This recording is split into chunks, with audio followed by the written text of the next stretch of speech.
I didn't believe in any of it. Not really. Demons, rituals, salt circles, all that stuff just felt like folklore. Old cautionary tales wrapped in mystery. That's probably why we laughed when Dev pulled out a weird old book.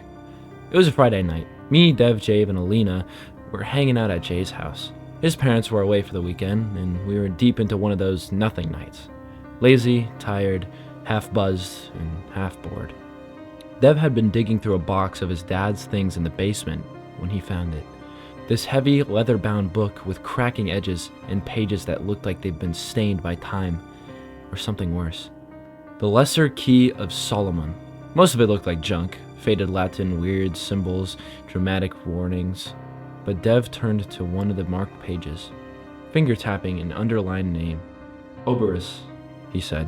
Says here he tells the truth, protects people. One of those good ones. Che laughed. A chill demon? You gotta be kidding me. Alina rolled her eyes, already over it. I don't know what made me say it. Was it boredom, too much beer, or sheer curiosity? But I said, let's summon him.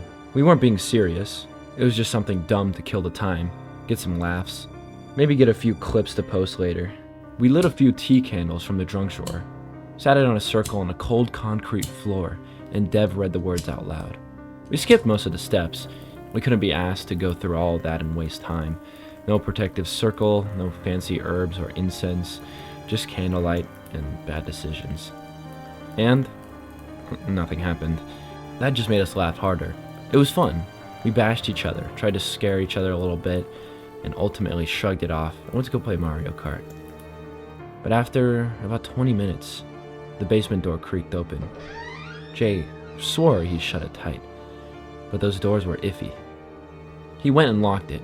We still got some laughs, saying maybe the chant succeeded. Then we heard a soft knock upstairs. Just once. Soft enough to be intrusive, but sharp enough to stop our talking. Then came the sound of a pan hitting the floor in the kitchen. Jay went to go check, came back frowning. The pan wasn't even near the edge. It was pushed off, probably the damned cat.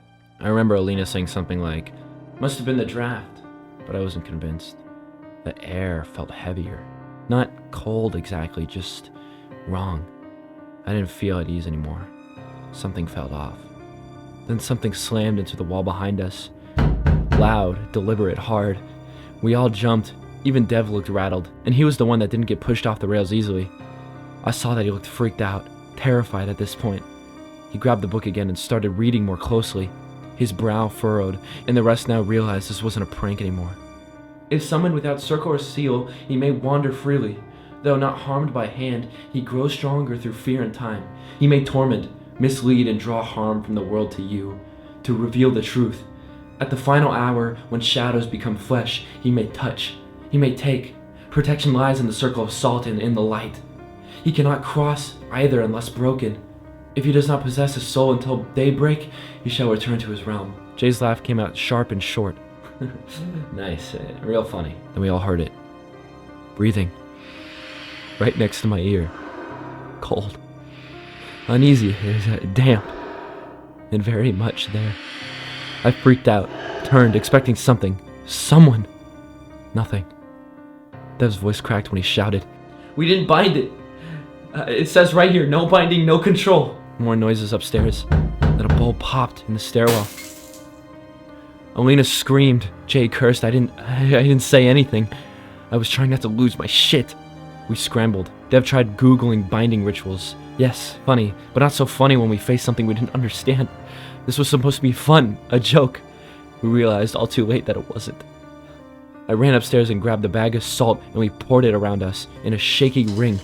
All of us standing close now, barely speaking, undecided if we should watch around us or each other. Then the lights started dying. One bowl, then another, pop, pop, pop. Always just outside the circle. The darkness was creeping closer. With each pop, we knew we were in real danger now. I held up my phone flashlight. It flickered, but the battery was full. It shouldn't have. Dev read again, barely above a whisper. You may not touch the souls unless it sips from light to dark or into dream. Don't fall asleep, Alina said, her voice breaking halfway through. I don't think that'll be a problem. I doubt anyone could sleep. It was now 4:25 a.m., and we just had to make it to sunrise. Time went slow, but it moved. The next hour, I don't even know how to describe it. There was a scratching sound. Not consistent, just enough to keep you from forgetting. A chair skidded across the floor by itself. Something moved in the corner just outside the light, but when I looked, it was nothing. Just gone. Just wasn't. Something happened that made us aware that we were indeed not safe. The gas. It hit all at once. Sharp, sour. Alina had started coughing.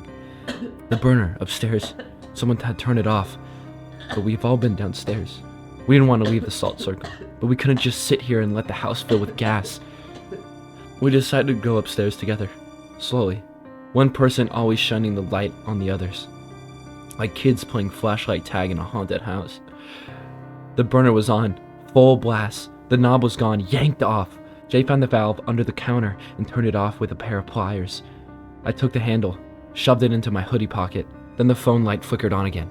We ran like hell. We held a grip onto each other as we just ran back into the basement, into the salt.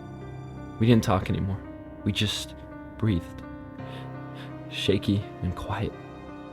I remember looking out of the small basement window and seeing the sky start to go that weird bluish gray.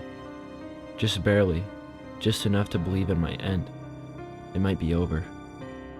Everything was silent. No more noise, no more trapped, nothing moved. Everything was peaceful. Just that nice warm feeling of the first sun rays on the skin. That sunrise came slowly. It always does when you're watching it. When it finally did, I felt like I'd been holding my breath for hours. Alina stood up, stiff. It's over, right?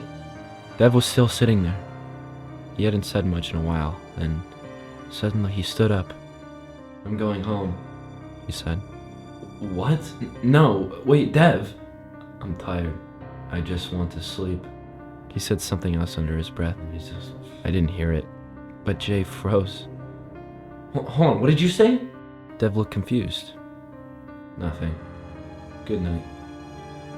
And then he left. We didn't follow. We started cleaning. We had a lot to clean. The mess, candles, broken lights, the salt circle. Just trying to return the room to something normal. Then Jay said quietly, "The circle." We turned. He was staring at the floor. There was a break. A line in the salt where someone had stepped in it too fast. A single heel mark that had smeared the edge. A gap. And Dev had been sitting right near that spot. We just stared at it. Didn't speak. Didn't clean it. Didn't want to admit it was there. And Dev hasn't answered any of our calls since. We keep telling ourselves he just needs space. That he walked out this morning and went home. But none of us actually saw him leave. We just remember the sound at the door. And when I think back to that moment, I can't shake this feeling.